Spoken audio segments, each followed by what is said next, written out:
Okay, so yesterday we had a lot of issues. Hopefully today will be much better. Today we're on page 90, elephant jokes. Ivan, Bob, I blink. The dawn sky is a smudge of gray, flecked with pink, like a picture drawn with two crayons. I can just make out Ruby in her shadows, waving hello with her trunk. Are you awake? Ruby asked. We are now, says Bob. Aunt Stella's still asleep, and I don't want to wake her 'cause she said her foot was hurting, but I'm really, Ruby pauses for a breath, really bored. Bob opens one eye. You know what I do when I'm bored? What?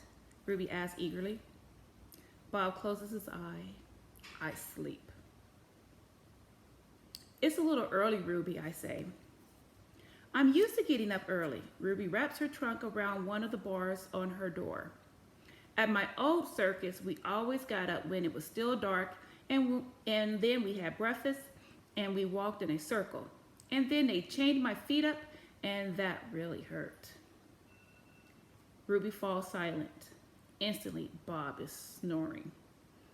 Ivan, Ruby asks, do you know any jokes? I especially like jokes about elephants. Well, let me see. I heard Mac tell one once. I yawn. How can you tell that an elephant has been in the refrigerator? How? By the footprints in the butter.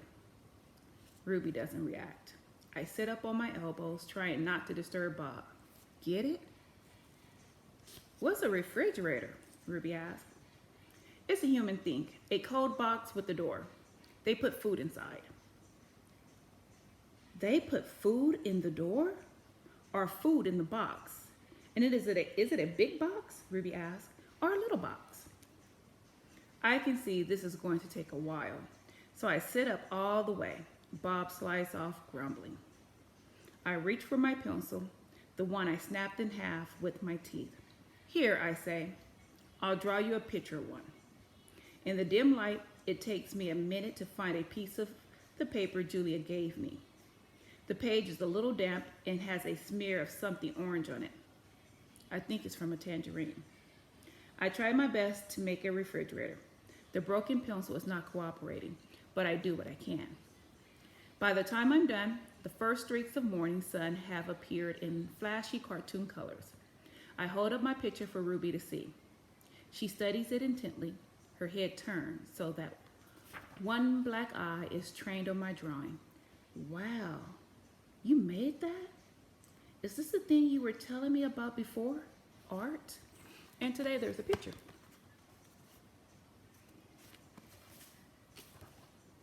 Sure is. I can draw all kinds of things. I'm especially good at fruit. Could you draw a banana right now? Ruby asked. Absolutely. I turn the paper over and sketch. Wow, Ruby says again in an odd voice when I hold up the page. It looks good enough to eat. She makes a happy, lilting sound, an elephant laugh. It's like the song of a bird. I recall from long ago a tiny yellow bird with a voice like dancing water. Strange. I'd forgotten all about that bird, how she'd wake me every morning at dawn when I was still curled safely in my mother's nest. It's a good feeling, making Ruby laugh, so I draw another picture and another along the edges of the paper, an orange, a candy bar, a carrot. What are you two up to? Stella asks, moaning as she tries to move her sore foot. How are you this morning? I ask. Just feeling my age, Stella says. I'm fine. Ivan is making me pictures, Ruby says, and he told me a joke.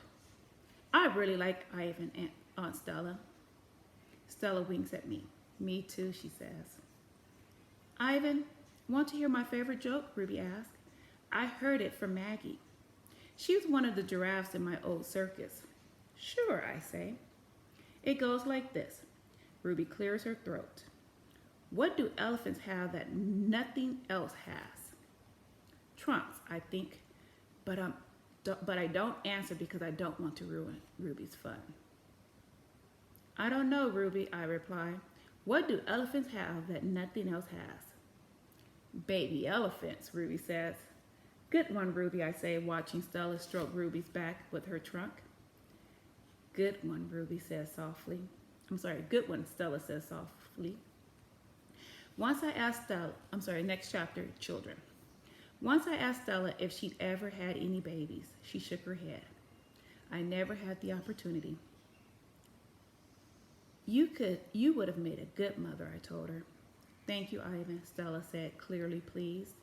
I like to think so. Having young ones is a big responsibility.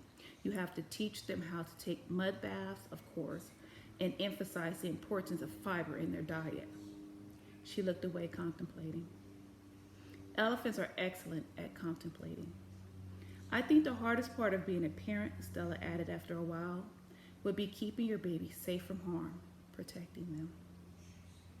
The way silverbacks do in the jungle, I said. Exactly, Stella nodded. You would have been good at protecting too, I said confidently. I'm not so sure, Stella said, gazing at the iron bars surrounding her. I'm not sure at all.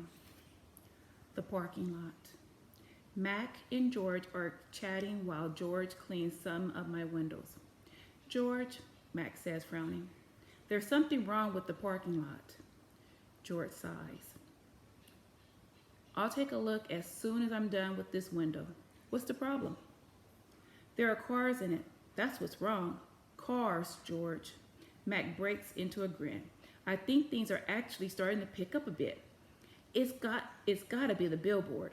People see the baby elephants and they just have to stop and spend their hard-earned cash. I hope so, George says.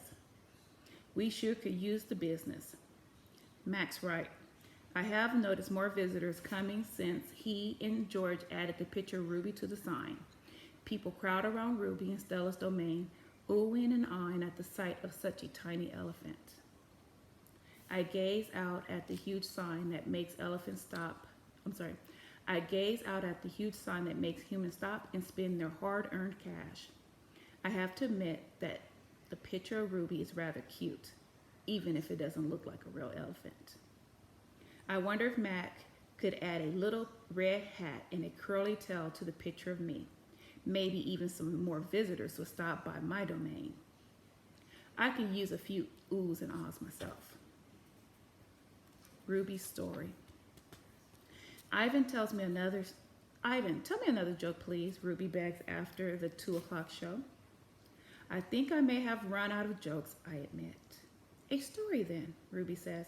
Aunt Stella's sleeping and there's nothing to do. I tap my chin. I'm trying hard to think, but when I gaze up at the food court skylight, I'm mesmerized by the elephant-colored clouds galloping past. Ruby taps her foot impatiently. I know, I'll tell you a story, she says, a real-life true one. Good idea, I say. What's it about?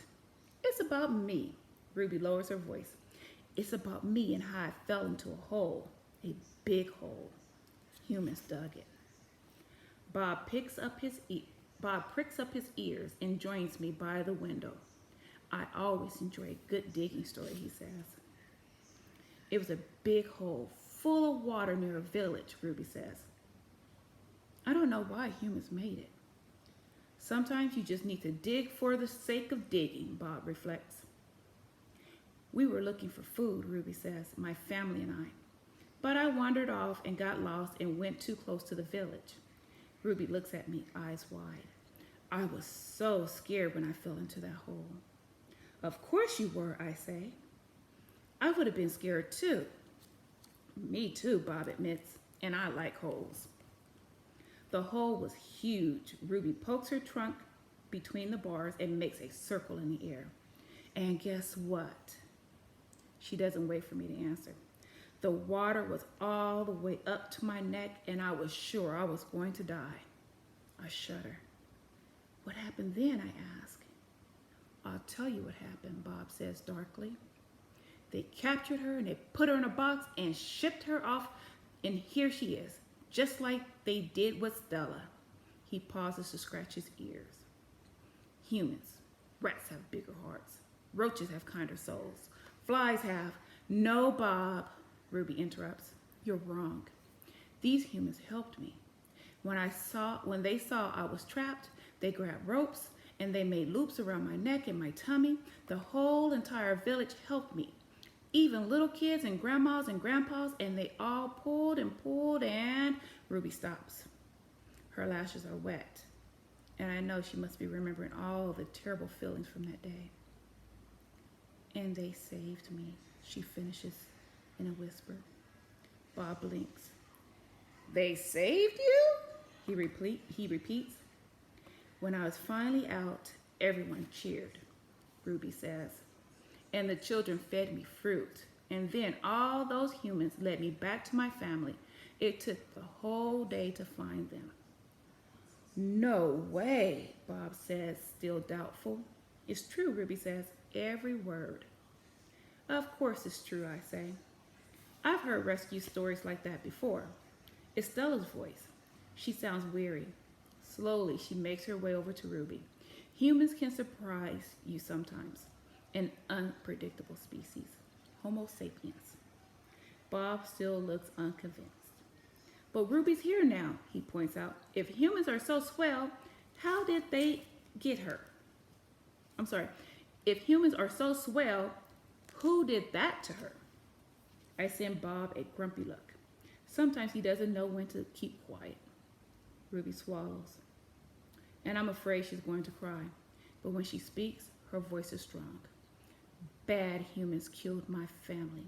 And bad humans sent me here. But that day in the hole, it was humans who saved me. Ruby leans her head on Stella's shoulder. Those humans were good. It doesn't make any sense, Bob says. I just don't understand them. I never will. You're not alone, I say. And I turn my gaze back to the racing gray clouds. And that is the end for today.